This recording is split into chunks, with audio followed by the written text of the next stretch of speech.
벤츠 E350 AMG 라인입니다. 일반 모델하고 다른 점은 AMG 라인 전용 그릴이 적용이 되고요. 범퍼도 조금 더 스포티하고 과감한 느낌으로 준비가 됩니다. 위에 파워돔이 두 개 봉구 솟아있는, 흰색이라 조금 잘 안 보이긴 합니다만은 본닛의 구성은 일반 모델하고 같고요. 헤드라이트의 느낌이 페이스리프트 이전에 비해서 훨씬 더 강인한 모습을 잘 표현을 해주고 있는 것 같습니다. 전면부에서는 조금 작아 보이는 듯한 느낌도 있지만 측면으로 살짝 꺾어서 보면 차량의 전체적인 크기라든가 길이감 같은 것들이 느껴지죠. 앰비언트 라이트는 크러쉬패드 중앙, 센터 터널 주변부, 그리고 앞뒤 도어에도 적극적인 편입니다. 물론 풋램프도 적절하게 잘 갖춰주고 있고요. DRL 자체는 야간에 생각보다 그렇게 밝진 않습니다. 멀티빔 LED는 세레모니도 화려한 편입니다. 위아래로 움직였다가 탁탁탁탁 하면서 매트릭스 형태의 LED가 세리머니를 펼쳐주고요. 광원의 폭과 직진성 모두 좋은 편에 속하고 초점도 또렷하게 잘 맞습니다. 실내에서 봤을 때는 자연광보다는 백색광에 가까워서 눈의 피로도가 그렇게 높지 않은 것도 장점이라고 할 수 있겠고요. 오토모드, 그러니까 멀티빔이 제대로 작동하려면 일단 달려야 됩니다. 정지 상태에서는 제대로 보실 수가 없고요. 상하향의 변덕폭도 제법 큰 편이기는 한데 보다 폭넓은 상향과 하향의 전환폭을 보려고 그러면 주행할 때 좀 살펴봐야 되겠죠. LED 멀티빔은 야간에 그 안전시야 확보가 굉장히 뛰어난 편인데요. 일단 가시거리는 600에서 650m까지도 확보해 줄 수 있다고 합니다. 물론 정지 상태에서는 작동을 하지 않고 일정 수준 이상의 속도를 유지해야 작동이 됩니다. 주변에 있는 표지판, 안전 표지판 같은 것들도 명확하게 인식이 되고요. 운전석과 조수석, 상향등과 하향등이 각각 개별 컨트롤이 가능한데 요거는 들었다 놨다 해주는 방식이 아니고 여러 개의 매트릭스 타입의 LED가 본인이 담당하고 있는 부분을 점등시켰다가 전멸시켰다가 하는 동작을 반복해주기 때문에 실제 운전할 때의 느낌은 상향등과 하향등은 각각 개별 컨트롤 해주는 그런 느낌이 있습니다. 3차선 도로에서 제가 가장 끝차선으로 주행을 하고 있는데요. 1차선에 차선 넘어서까지 보일 정도로 광원의 폭이 굉장히 좁은 편에 속하고요. 앞차에 선행하고 있는 차량의 후미등이 어느 정도 인식이 되더라도 거리 조절하면서 그 부분은 하향으로 포커스를 맞춰주고 조수석에 상향등을 켜줘서 꾸준하게 운전자의 시야를 확보해주는 장점이 있습니다. 하향등 같은 경우는 오토 레벨링도 가능하고요. 더불어서 좌측 주행을 좌측으로 통행을 하는 차량인지 우측으로 통행을 하는 차량인지 우핸들인지 좌핸들인지 주변 상황에 따라서 상향등과 하향등을 기본 세팅을 바꿔줄 수 있는 그런 아주 스마트한 기능까지도 포함하고 있습니다.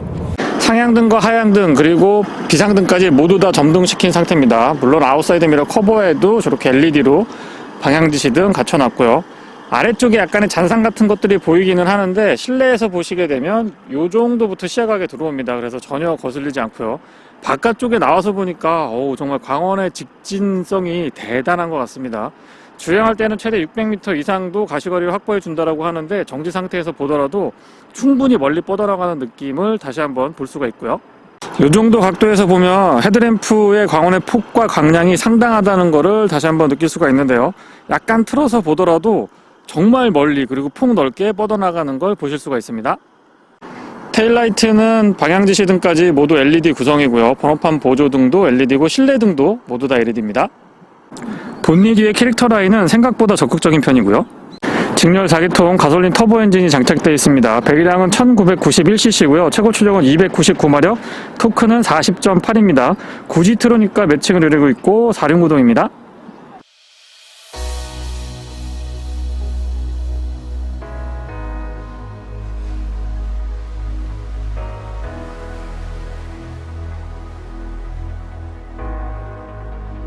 측면 바디라인은 여러 브랜드들 중에서 저는 메르세데스 벤츠를 개인적으로 굉장히 좋아합니다. 왜냐하면 앞쪽 오버행이 짧고 뒤쪽 오버행이 살짝 긴 것 같으면서 전체적으로 휠베이스가 기니까 딱 자세가 잡힌 달리기 위한 모습을 아주 잘 표현을 해주고 있는 차량 중에 하나이기 때문이죠. AMG 라인에는 20인치 휠 타이어가 적용이 됩니다. 앞뒤 타이어 사이즈가 다른데요. 앞쪽은 245, 35, 20이고요. 뒤쪽은 275, 30, 20입니다. 아웃사이드 미러 커버랑 그 유리 테두리 부분이 굵직하면서도 단아한 느낌을 잘 표현을 해주고 있는데요. 특히나 유리 테두리 부분은 크롬 면적이 넓기는 한데 이 반딱반딱한 재질이 아니고 약간 매트한 느낌이 있어서 고급스러운 감각들을 잘 표현해주고 있고요. 주유구는 푸시 타입이고요. 휘발유 모델이다 보니까 요소수 주입구는 별도로 없습니다. 캡을 많이 돌리지 않아도 되기 때문에 사용이 편리하고요. 돌려서 열고 걸어뒀다가 다시 여기다 돌려서 닫으면 됩니다. 사용하기 편리하죠. 후면부 라인에서는 글쎄요, 이전의 테일라이트에 비해서 훨씬 더 얇고 강한 느낌들을 표현을 해주고 있는데, 앞쪽은 이전보다 헤드램프가 조금 작아진 듯한 느낌이 들고요. 뒤쪽에 테일라이트는 이전보다 좀 커졌기 때문에 밸런스 측면에서 뒤쪽이 조금 더 날렵하고 안정감 있어 보이게 준비를 해준 것 같습니다. 본닛 끝부분에 별도로 스포일러가 필요 없을 정도로 봉긋하게 마무리 잘 해주고 있고요. 후면부 디자인도 역시 얇고 강인해 보이면서 안정감 있는 느낌들 잘 표현을 해주고 있고요. 달라진 점이라고 하면 페이스리프트 이전에 비교했을 때 테일램프가 트렁크 리드 쪽으로 침범해 있는 부분이 차이가 있습니다. 디퓨저는 너무 공격적이지 않아서 좀 얌전한 거 아닌가 싶은 생각이 들고요. 듀얼 타입으로 머플러가 나와 있는 것처럼 보이지만 페이크 머플러고, 머플러는 아래쪽으로 듀얼 타입이긴 해요. 운전석 뒤, 조수석 뒤에 바닥을 향하고 있기는 한데, 제 생각에는 AMG 라인 정도면 뒤로 직관형으로 좀 뽑아줬으면 훨씬 더 좋았을 것 같다라는 아쉬움이 있긴 하네요. 트렁크는 전동이고요. 살짝 눌러주시면 됩니다. 가볍게 열리고 속도가 빠르죠. 트렁크 공간 자체는 여유가 있는 편이고 짜임새가 좋습니다. 물론 유럽 차량 치고 공간이 괜찮다는 얘기고, 국내 전륜구동 차량하고 비교를 하면 아무래도 조금 아쉬움이 없는 건 아니죠. 바닥 공간도 이렇게 레버를 딱 장착을 해줘서 이걸 들어 올려서 여기 이렇게 살짝 걸어주시면 고정된 상태에서 아래쪽을 공간 다 활용하실 수가 있습니다. 이런데 꼼꼼하게 커버링 같은 거 참 잘 돼 있고요. 공간 자체가 여유가 있다 보니까 다양한 수납물들을 보관하시기에 좋습니다. 고리는 정말 다시 봐도 사용하기 편리하고요. 매트 같은 것들도 도톰하게 처리 잘 해줬고, 눈에 잘 보이지 않는 부분이죠. 이런 부분까지도 커버링 꼼꼼하게 잘 해주고 있습니다. 삼각대는, 비상삼각대는 요 위쪽에 고정시켜 놨고요. 손잡이 같은 것들을 별도로 마련을 해줬으면 더 좋았을 것 같기는 합니다. 버튼을 눌러주시면 전동 트렁크 조작하실 수가 있고요. 많이 빨라졌죠? 스마트 키는 페이스리프트 이전부터 디자인이 바뀌었는데요. 손에 잡았을 때 그립이 좋고 가벼워서 또 적당한 무게감도 있고요. 사용하기에 편리합니다. 바깥쪽도 손잡이에 스마트 키 버튼은 뒤쪽에도 이렇게 음각 처리가 되어 있고요. 앞쪽에도 물론 준비가 되어 있습니다. 아래쪽은 바디 컬러랑 똑같고요. 위쪽은 지금 보시는 것처럼 크롬으로 마무리가 되어 있는데, 이런 거 센스는 벤츠가 참 잘해주고 있다고 봅니다. 도어를 열었을 때의 느낌은 깔끔한 블랙톤에서 이 우드 그레인 같은 경우만 포인트를 주고 있어서 제가 개인적으로 굉장히 선호하는 편이고요. 안쪽의 공간도 검은색이지만 고급감이 묻어날 수 있도록 디자인 잘 해주고 있습니다. 도어 쪽부터 살펴보면은요, 시트는 3개까지 메모리 가능하고, 이쪽에서 헤드레스트까지 전동으로 모두 다 지원이 됩니다. 열선은 3단으로 가능하고, 통풍 시트가 없는 거는 조금 아쉽습니다. 부메스터 사운드 시스템 갖춰주고 있고요. 이런데 텍스처가 만져보면은 정말 고급스럽고 마감 잘 해주고 있고요. 안쪽에 도어 손잡이는 잡아당기시면 되고, 앞쪽에, 바로 앞쪽에 락 언락 버튼이 마련이 되어 있어서 조금 더 직관적으로 쓰실 수가 있습니다. 윈도우 컨트롤은 올 오토 타입으로 깔끔하게 정리되어 있고요. 내포켓 사용하기 편리하고 개방감이 좋아서 정말 직관적으로 편리하게 쓸 수 있습니다. 전동 트렁크는 여기서 레버 잡아당기시면 되고요. 플레이트는 알루미늄으로 덧대져 있는데, 여기에도 메르세데스 벤츠라고 해서 레터링에 LED 조명이 포함되어 있습니다. 시트 4A 타입 럼버 서포트는 이 아래쪽에서 컨트롤 가능하고요. 시트 자체가 안장은 평범한데 이 등받이 쪽이 지금 보시는 것처럼 굉장히 많이 솟아 있거든요. 그래서 몸을 꽉 잘 잡아줘서 스포티한 드라이빙을 즐기시는 분한테 참 좋을 것 같다는 생각이 들고요. 재질 자체도 만져보면 시트 이 가죽이 참 질감이 좋습니다.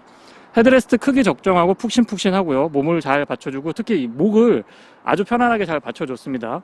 센터 터널은 앞쪽에서부터 쭉 연결돼서 유려한 라인이 보이고요. 측면에서 보시더라도 이 스티치 같은 것도 고급스럽게 잘 꾸며놨습니다. 페달은 오르간 타입이고요. 고무랑 금속이 혼합되어 있어서 좀 스포티한 느낌 잘 살려줬고요. 전자식 파킹 브레이크는 레버 형태로 잡아당기시면 되고, 조명 스위치는 로터리 타입입니다. 틸팅 앤 텔레스코픽은 여기서 보시는 것처럼 위아래, 앞뒤 전동으로 4A 타입 지원해주고 있고요.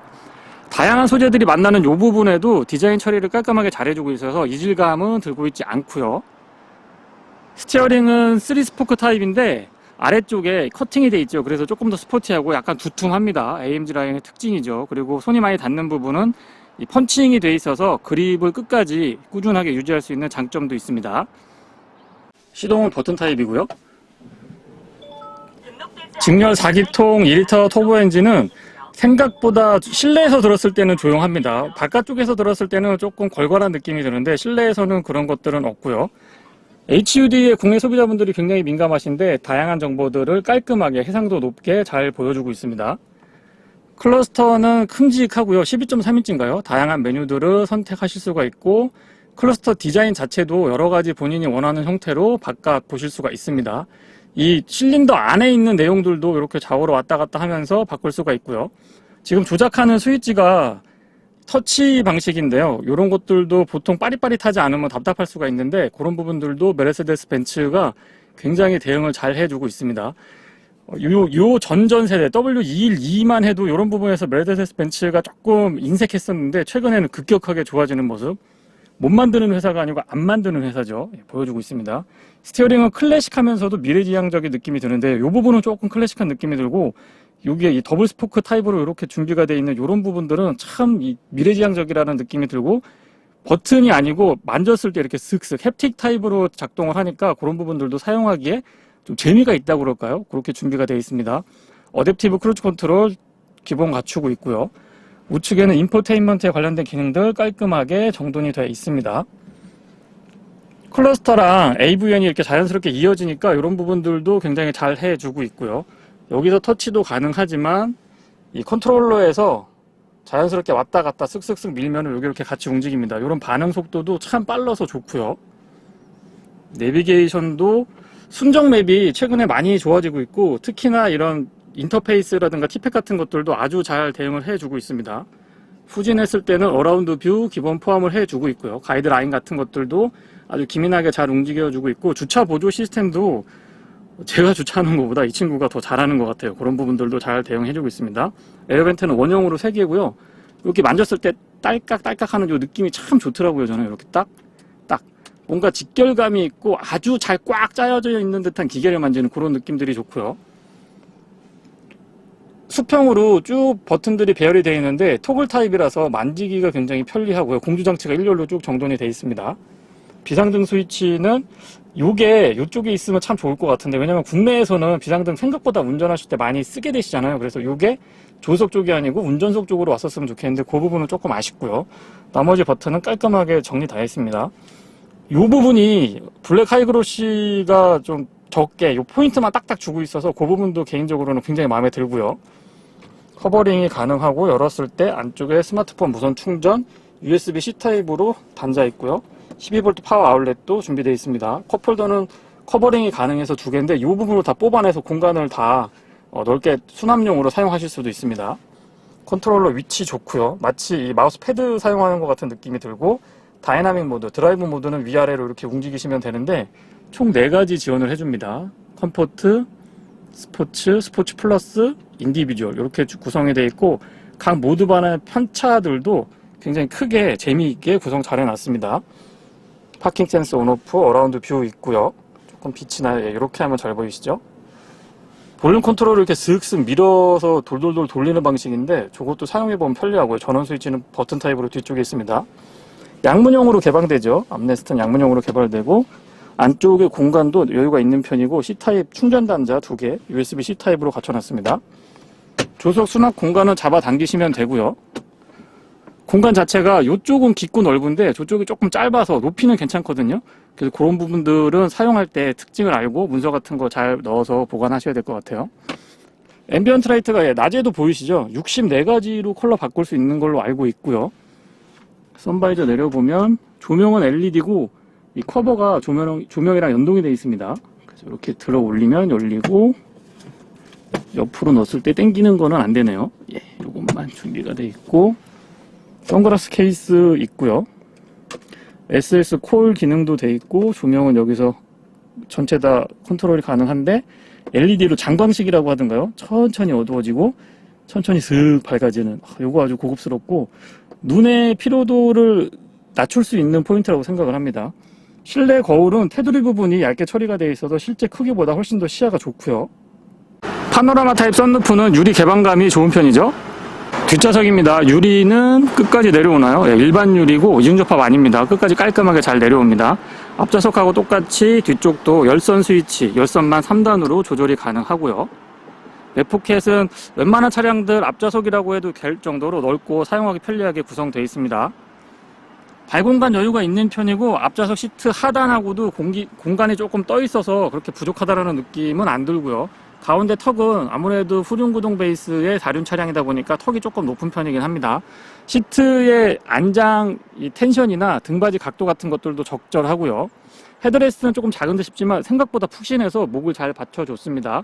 ISO 픽스는 커버링 가능하고 암레스트는 잡아당기시면 되는데 컵홀더가 각각 나와요. 이렇게 각각 나오고, 이것도 텐션이 있어서 생각보다 잡소리 같은 거 그렇게 많이 발생하지 않았습니다. 그리고 이 부분에도 눌러보시면 예전보다 많이 좀 깊어진 것 같아요. 스마트폰이나 지갑 같은 거 보관하시기 딱 좋은 공간이고요. 타고 내릴 때 도어 개방감이 있어서 그렇게 불편하지도 않고, 에어벤트는 가운데 2개, 그리고 온도 조절하고 3종 컨트롤이 가능하죠. 운전석, 조수석, 뒷좌석 전체 3종 컨트롤 가능하고 온도랑 바람의 세기 조절 가능합니다. 이걸로 열고 닫을 수도 있고, 포지션은 동그랗게 돼 있어서 앞좌석하고 같은 컨셉이죠. 조절해서 쓰시면 되고, 무릎 공간 여유 좋은 편에 속하고요. 등받이가 이렇게 파여 있어서 조금 더 공간이 확보가 됩니다. 에어벤트는 요 기둥 쪽에도 제가 이것도 좀 민감한 편인데 꼼꼼하게 잘 갖춰놨네요. 옷걸이라고 하죠. 이 용도가 옷걸이 같은 것도 치밀하게 잘 갖춰주고 있고요. 뒤에서 봤을 때는 운전석 중심으로 비례감 있게 아주 잘 디자인이 되어 있습니다. 실내 앰비언트 라이트도 적극적인 편이기 때문에 밤에 보면 굉장히 화려하고요. 스티어링은 다시 봐도 너무 이쁘네요. 자동차 전용 도로에서 시승을 먼저 해보고 있습니다. 이 차의 엔진은 2리터 직렬 4기통 싱글 터보 엔진인데요. 299마력에 토크가 40.8kg/P로 제가 기억을 하고 있는데, 발끝에서 전해지는 토크감이라든가 힘에 있어서의 아쉬움은 전혀 느끼지 못했습니다. 다만 이제 저도 개인적으로 V6 3.5리터 E클래스를 운행을 하고 있는데, 과거에 전통적으로 E350이나 E300 이상이면은 V6 다기통 대배기량, 고배 대배기량 엔진들을 채택을 하고 있는 그런 그 감성을 좋아하시는 분들한테는 조금 이질적으로 다가올 수도 있습니다. 하지만 다운사이징이라고 하는 이 세계적인 트렌드도 그렇고요. 또 48V 마일드 하이브리드 시스템을 갖추고 있기 때문에 연비도 연비지만 이 친환경적인 측면에서 차량을 조금 접근하고 이해를 해보시면 어떨까 싶은 생각이 들고요. 조향 보조를 포함하고 있는 벤츠의 드라이빙 어시스트 기능은 그 민감도가 타 브랜드에 비해서 월등하다라고 생각을 하는데요. 특히나 감속이나 가속, 그리고 중간에 차가 끼어드는 경우가 있거든요. 그럴 때 대처하는 걸 보면은 개인적으로는 유럽산 차량들 중에서는 거의 뭐 탑 클래스가 아닐까 싶습니다. 이 부분은 개인차가 있을 것 같기는 한데, 제 운전 스타일에는 메르세데스 벤츠의 이 세팅이 아주 잘 맞는 것 같더라고요. 도로의 선을 봤을 때 왼쪽이나 오른쪽으로 이렇게 많이 치우치지 않고 중앙으로 똑바로 딱 이렇게 유지해주는 것도 운전의 안정감이라든가 편안한 느낌들로 연동이 되고요. 소소한 부분일 수도 있는데요. 윈드실드가 그렇게 작지 않거든요. 근데 이거 와이퍼 딱 낄 때 보면 이 위에 끝까지 완벽하게 꾹꾹 닦아주니까 좀 답답한 느낌들이 적고요. 잔상 같은 것들도 전혀 생기지 않습니다. 가운데 이렇게 왔다 갔다 할 때 틈이 벌어지면은 여기서 잔상 생기는 친구들이 간혹 있는데, 벤츠는 그런 부분에서 예전부터 싱글 타입으로도 와이퍼를 만들기도 했었는데, 그때부터도 하여튼 앞유리 와이퍼에 눈이 왔을 때나 비가 왔을 때의 시야권은 탁월한 브랜드 중에 하나라고 생각을 합니다. 사운드 시스템은 부메스터고요. 스피커가 13개에 590W로 알고 있습니다. 한번 들어볼게요.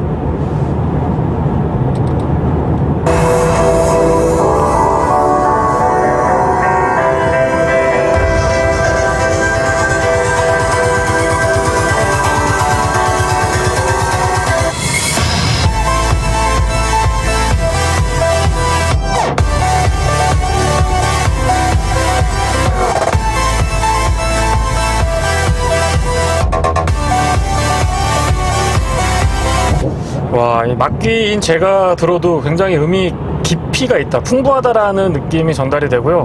고음, 중음, 저음 때 아주 명확하게 구분돼서 들립니다. 그리고 특히나 저음 때 탄탄하게 받쳐주고 이 울림통이 좋은 것 같다라는 느낌을 전달을 해줘서 사운드에 푹 빠질 수 있는 그런 시스템인 것 같습니다. 정말 좋은데요. 시속 100km는 9단으로, 수동 9단으로 설정을 했을 때 약 1500rpm에서 구현이 됩니다.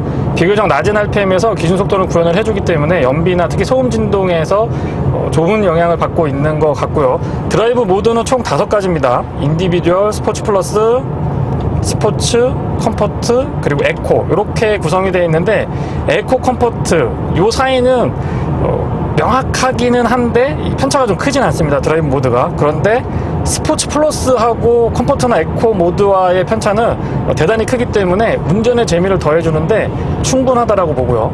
소음하고 진동 부분, 특히 소음 부분은 이 터널 안에서 충분하게 느낄 수가 있는데요.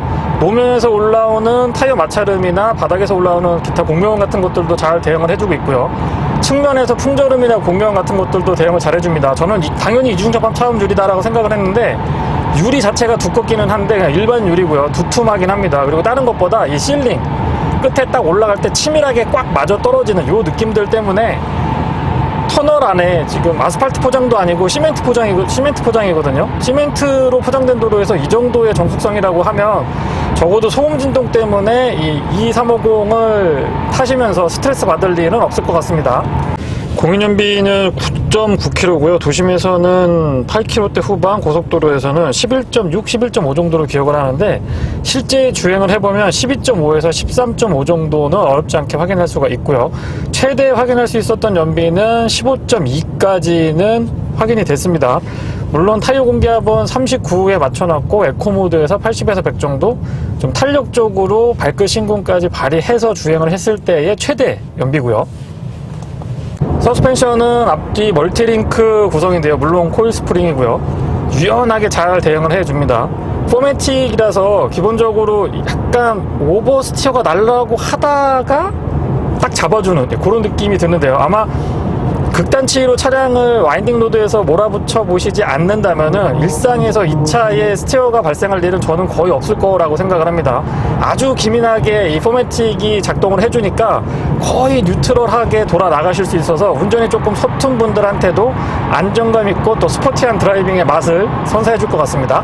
보통 이 독일 3사 비교를 할 때 아우디가 조명회사다, 조명 맛집이다 이런 얘기들이 굉장히 많았는데 제가 봤을 때는 지금 이 현 세대의 요 클래스, 이 세그먼트의 차량들을 보면 이 클래스가 단연 압도하고 있지 않나 싶은 생각이 듭니다. 너무 화려하고요. 너무 적극적이고 앰비언트 라이트에서 단점을 찾기가 힘들 정도로 잘해주고 있기 때문에 현 세대의 이 세그먼트에서는 저는 메르세데스 벤츠의 이 클래스 손을 들어주고 싶습니다.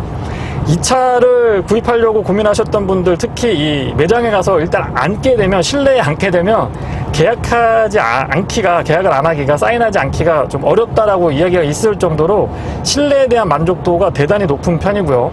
처음 나왔을 때도 그랬지만 여전히 유효한 실내 디자인만큼은 다시 한번 좀 인정해주고 칭찬을 아끼지 않고 싶습니다. V형 6기통 엔진에 익숙한 또는 직렬 6기통 엔진에 익숙하신 분들한테는 회전 질감이 상대적으로 조금 아쉬울 수는 있습니다. 다만 이 4기통 2리터 싱글터보 엔진은 힘에 있어서 진짜 1도 안 아쉬운 것 같습니다. 1도 안 아쉽고, 다만 이제 아쉬운 점이라고 한다면은 그 감성적인 부분, 기존의 4기통 고배기량을 즐기셨던 분들한테 350이라는 배지를 달고 있기 때문에 제가 이런 말씀을 드리는 겁니다. 200이나 300이나 250이었으면 제가 이런 말씀을 안 드렸을 것 같은데 350이라는 타이틀 때문에 말씀을 좀 드리니까 그렇게 이해를 해 주시면 될 것 같고요. 구조적인 단점이다라고 하기보다는 네이밍에서 오는 조금 아쉬움, 기존의 벤츠 오너들한테는 나름 또 350이라는 숫자가 의미가 있거든요. 물론 350에 걸맞는 힘은 충분히 가지고 있습니다. 그래서 그런 부분들은 개인의 편차, 호불호가 조금 있을 수 있다라는 점도 전달드리고요. 저한테 개인적으로 물어보신다면은 저는 조금 더 부드러운 엔진, 그리고 300까지는 모르겠는데 350, 450 이 두 모델은 다기통이었으면 조금 더 재미있게 감성적으로도 만족스럽게 탈 수 있지 않았을까, 그런 부분을 좀 아쉬워서 말씀을 좀 드려보겠습니다. 시트의 착자감이나 포지션 같은 것들도 참 운전하기 편하게 잘 만들었다는 생각이 들고요. 딱 이렇게 파묻히는 것 같은데 앞에 시야가 가리는 게 없습니다. 그리고 본닛 위에 파워돔이라고 해서 올곧하게 이렇게 양쪽에 솟아 있는데 막상 운전할 때 이렇게 앉게 되면은 그 부분도 크게 거슬리지는 않았고요. HUD는 다른 브랜드랑 비교를 하더라도 많은 정보를 담고 있고 또렷하게 잘 보여주기 때문에 시선을 뺏기지 않고 다양한 정보를 볼 수 있는 장점 분명하게 있고요. 안쪽에 이 디스플레이들이 굉장히 유려하게 디자인이 잘 되어 있습니다. 클러스터랑 AVN이 자연스럽게 연결이 되어 있기 때문에 그런 데서의 일체감이라든가 좀 세련된 맛도 운전자한테 전달을 해주고 있고요. 그리고 조금 더 아쉬운 점이 바로 이 아웃사이드 미러인데요. 벤츠가 이상하게 이 아웃사이드 미러가 좀 작은 것 같아요. 제가 타고 있는 차도 물론 작고 지금 이 친구 W213 페이스리프트 모델도 미러가 그렇게 크지는 않습니다. 바깥쪽에서 보면 미러가 크게 디자인이 되어 있는데 상대적으로 실내에서 봤을 때의 답답할 정도는 아닌데 조금 더 유리가 이렇게 길었으면 좋겠어요. 높이는 괜찮습니다. 조금 더 길었으면 좋겠고, 물론 지금 광각 부분이 많이 있기 때문에 안전운전에 영향을 줄 정도는 아닙니다. 근데 바깥쪽 디자인을 봤을 때를 생각을 해보면은 그 부분, 유리가 조금 길었으면 좋겠다 하는 부분도 아쉬운 점으로 좀 전달 드려보고 싶고요. 시트는 착좌감 굉장히 좋고, 특히 등받이 부분, 실내 리뷰 때 제가 언급을 드렸습니다만은 등받이 이 날개 부분이 봉고 솟아 있어서 몸을 아주 잘 잡아주거든요. 그래서 이 친구를 가지고 와인딩 로드를 너무 하드코어하게 가시지만 않는다고 하면 충분히 잘 버텨줄 수 있을 것 같고요. 그만큼 몸을 잘 잡아주기 때문에 가능한 일입니다. 물론 서스펜션의 이 쫀득쫀득한 맛도 20인치의 광폭이거든요. 뒤쪽이 275까지 이렇게 커지기 때문에 부담스러울 수가 있는데, 그런 부분에 대한 전체적인 균형감이나 무게 배분, 그리고 힘의 여유가 있다 보니까 충분히 소화가 가능한 그런 모습들을 엿볼 수가 있었습니다. 그리고 어쨌거나 이 차량 가격대가 AMG 라인까지 올라오시게 되면은 9천만 원을 훌쩍 넘거든요. 거기에 이제 에어바디 컨트롤은 450에만 있는 걸로 제가 알고 있는데, 그런 부분들도 조금 아쉽다고 말씀을 좀 드려보고 싶고요. 어쨌거나 이 9천만 원이라고 하는 비용이 부담스럽지는 않을 수 없을 것 같습니다. 그런 가격대를 생각을 해보면 옵션 중에서 통풍 시트, 통풍 시트는 못내 좀 아쉽다라는 점도 전달을 드려보겠습니다. 9천만 원이기 때문에 그래요. 심리적인 마지노선이 8천만 원대였으면은 제가 이 정도면 훌륭합니다, 옵션 구성 좋습니다라고 이야기를 했을 텐데, 9천만 원대 심리적인 마지노선을 넘어섰기 때문에 그런 부분은 조금 아쉽다고 말씀을 드리고요. 코너링은 정말 기가 막힙니다. 네.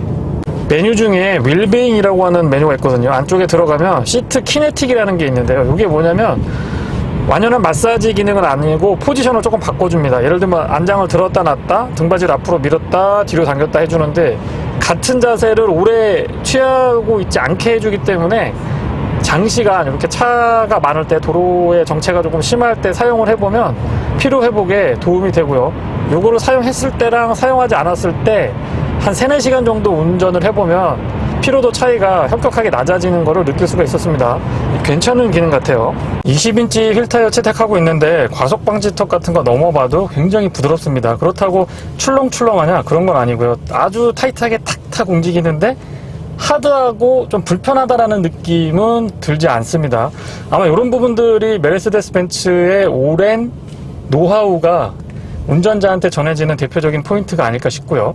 연비는 공인연비가 9.9로 알고 있고요. 도심에서가 8.9, 고속도로에서가 11.5, 11.6 정도 되는데, 실제 도심에서 주행을 해보면 연비는 약 7.8에서 8.6, 그 사이의 연비를 기록을 했습니다.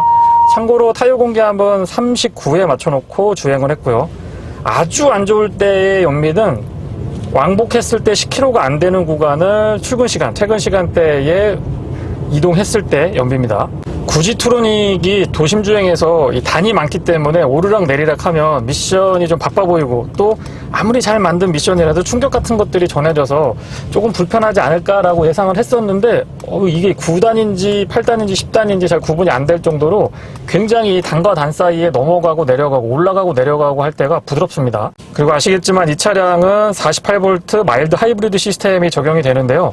기존의 제너레이터나 이 전기 모터가 하는 부분들을 통합시켜서 운영을 하기 때문에 연비에 있어서는 그렇게 드라마틱한 상승은 보이지 않습니다. 하지만 차량의 내구성이라든가 이 스탑앤고 기능이 있어서 시동이 주정차 시에 시동이 꺼졌다가 다시 켜졌다가 이 주정차 시에 그런 부분들이 있거든요. 그게 좀 더 매끄럽게 움직이고요. 그리고 아무래도 도심 주행에서 친환경적인 차량으로 이해를 하시면 될 것 같습니다. 다시 말씀드리지만 마일드 하이브리드는 드라마틱한 연비 상승은 기대하기 좀 어렵습니다. 이거는 단점이 아니고 구조적인 특성으로 이해를 좀 해주셨으면 하고요. 스티어링 반응도 묵직한데요. 주차할 때 불편할 거라고 예상을 했었는데, 왜냐하면 약간 무게감이 있거든요. 그리고 그립도 두툼해서 고속주행할 때 참 맛깔스럽게 아주 재미있게 동작을 할 수 있었는데, 도심주행에서 특히 이제 여성분들한테 조금 부담스럽지 않을까라고 예상을 해봤는데, 생각보다 그렇게 이 주차할 때 뻑뻑하다라는 느낌은 들지 않더라고요. 네, 이상 벤츠 E350 포매틱 AMG 라인의 시승기였습니다. 고맙습니다.